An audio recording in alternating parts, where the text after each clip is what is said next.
Curdy Bob's Tractor Repair. We build this remote here on this 4230 John Deere. Thought I'd show you how we do the seats in them. This is a special tool right here. Comes in the kit that you can get. It has a spring-loaded safety thing right here. So what you want to do is you dip it in some solvent, stick it in there. I like to use just a ratcheting speed wrench. You're not going to go fast, but you're going to put pressure on it till you see that spring, that roll pin in the middle.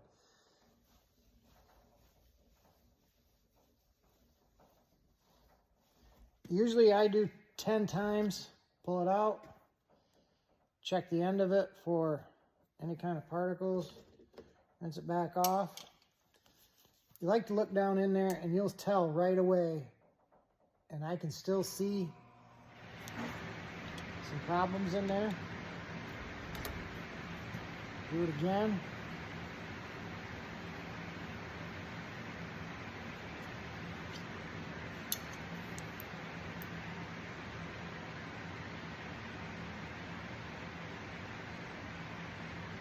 Looks a lot better.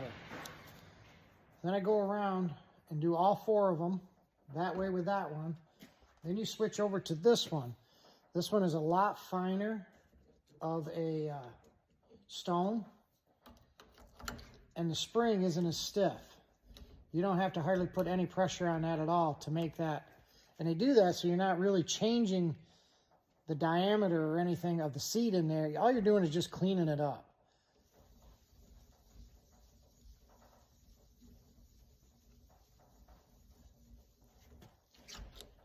Pull it out, and as you can see where it's been in there, what it's doing to the inside.